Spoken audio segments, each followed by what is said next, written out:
जिंदगी की सुनी अनसुनी कहानी में आपका स्वागत है। आज की कहानी का शीर्षक है मैं जीना चाहती हूँ। वक्त बदलते देर नहीं लगती, पता ही नहीं था कि किस्मत इतनी जल्दी पलटा खाएगी। मैं 6 महीने पहले इस घर में नववधू बनकर आई थी। मेरे पति और सास दो ही लोग थे परिवार में। हालांकि चाचा ताऊ तो बहुत थे, जिनका बहुत बड़ा परिवार आसपास ही थोड़ी ही दूर पर रहता था। प्राय सभी का आना जाना रोज सा ही बना रहता था। मेरी एक बड़ी ननद भी थी, जिनकी शादी हो चुकी थी। उनके 2 बच्चे थे, बेटा बड़ा और बेटी छोटी। दोनों बच्चे बहुत प्यारे थे। जब मैं इस घर में आई तो सास ने मेरी बलाइयाँ लीं और ननद ने मुझे प्यार किया। छोटे छोटे दोनों भांजे भांजी ने भी मुझे बहुत प्यार दिया।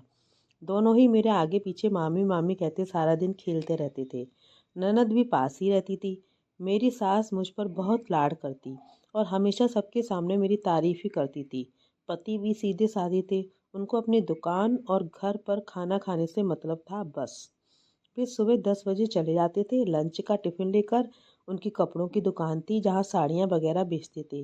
दुकान बहुत पुरानी थी, शायद मेरे ससुर के समय की थी। रात को मेरे पति 10 बजे तक घर लौटते थे और तभी हम सब खाना साथ में बैठकर खाते थे और सो जाते थे। यही दिनचर्या थी हमारी। मैं भी खुश थी क्योंकि घर पर ज़्यादा काम ही नहीं था और मेरी सास तो कुछ करने भी नहीं देती। मैं भी ज़बरदस्ती नाश्ता और खाना बनाने में उनकी मदद कर देती थी। शादी के 2 महीने बाद एक दिन मुझे अचानक पेट में हल्का सा दर्द महसूस हुआ।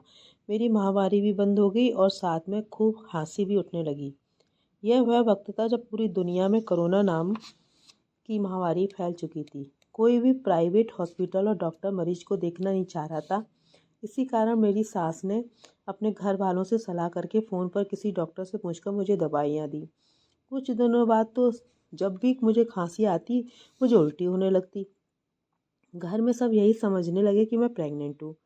मेरे पति अपने माँ की इकलौता बेटा था, जो स्वाभाविक ही था कि मेरे पति और उनकी माँ ही नहीं, पूरे परिवार में ख्वाहिश थी कि घर में जल्दी से बच्चे की किलकारियाँ गूंजे। धीरे धीरे मेरा पेट भी बढ़ने लगा तो सबने यही समझा कि प्रेगनेंसी है। दिसंबर का महीना और सर्दी बहुत थी। मुझे खांसी और उल्टी बंद ना होने की होती, बढ़ती जा रही थी। एक दिन जैसे तैसे डॉक्टर से अपॉइंटमेंट लेकर मुझे दिखाया गया तो डॉक्टर ने कहा प्रेगनेंसी नहीं है, हो सकता है कोई और प्रॉब्लम हो। डॉक्टर ने कहा एक्सरे करना पड़ेगा, तब कुछ पता चलेगा। एक्सरे में भी कैसे और कहाँ कराते, शहर के सारे लैब बंद थे। धीरे धीरे मुझे सर्दी खांसी की दवाइयाँ दी जाने लगी, पर खांसी रुकती ही नहीं थी। रात को भी खांसी की वजह से मैं सो नहीं पाती। खांसते खांसते मुझे उल्टी भी हो जाती। समझ में नहीं आ रहा था कि क्या कारण है। डॉक्टर की सलाह पर घर वालों ने मुझे टीबी की दवाइयाँ देनी चालू कर दी। उनको लगा शायद मुझे टीबी है, क्योंकि मैं दुबली पतली भी थी। अंत में जब मेरी तबीयत में कोई सुधार न हुआ तो पति ने फिर बड़ी सिफारिश से किसी दूसरे डॉक्टर के अनुनय कर मुझे दिखाया।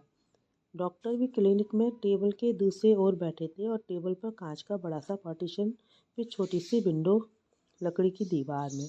उसी दीवार पर विंडो में मेरा चेहरा बस डॉक्टर ने देखकर और एक्सरे की रिपोर्ट भी दूर से ही देखकर दवा दे दी और अल्ट्रासाउंड कराया। रिपोर्ट के 1 हफ्ते बाद पता चला कि मेरे ओवरी में सिल्ट है। अब तो सिवाय ऑपरेशन के कोई विकल्प ही नहीं था। सरकारी हॉस्पिटल बस कोरोना पेशेंट का इलाज कर रहे थे। प्राइवेट हॉस्पिटल तो सारे बंद ही थे। इधर मेरी बीमारी बढ़ती जा रही थी। मेरा पेट देखकर लगता था मानो पूरे 9 महीने की प्रेगनेंसी है। मैं बहुत परेशान थी। मेरे लिए उठना बैठना भी बहुत कष्टकारी था। सासू माँ पूरे घर का काम अकेले करती और फिर मेरी सहायता भी करनी पड़ती थी। वह मुंह से तो कुछ नहीं कहती थी, पर उनके चेहरे पर तनाव साफ दिखाई पड़ता था। मैं भी मजबूर थी। इधर मेरी ननद और उनके बच्चों का भी आना बिल्कुल बंद हो गया था, शायद कोरोना के डर से। जब कोरोना के मरीजों में कुछ कमी आई तो डॉक्टर ने किसी नेता की सिफारिश के बाद मेरे ऑपरेशन की डेट दी। अब मैं दिन रात ही ऑपरेशन के बारे में सोचती और फिर हिम्मत करती कि चलो कोई बात नहीं, आर या पार।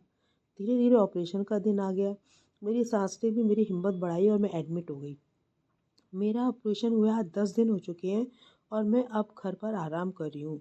हॉस्पिटल और ऑपरेशन के खर्च के साथ ही दवाओं आदि में भी खर्च हो रहा है। सास और पति मेरे सामने मुंह से तो कुछ नहीं कहते, पर चेहरे पर स्पष्ट तनाव और चिंता दिखाई देती है।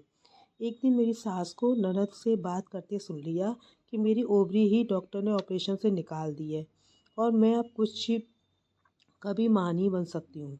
मैं बहुत देर तक रोती रही। यह सुनकर वह फिर ईश्वर की इच्छा समझकर चुप हो गई। मेरी तो किस्मत में जो है उसे तो स्वीकार करना ही पड़ेगा। धीरे धीरे मेरी तबीयत में सुधार हो रहा था। लेकिन खांसी नहीं जा रही थी। करीब महीने भर बाद मैं घर के छोटे मोटे काम करने लगी थी।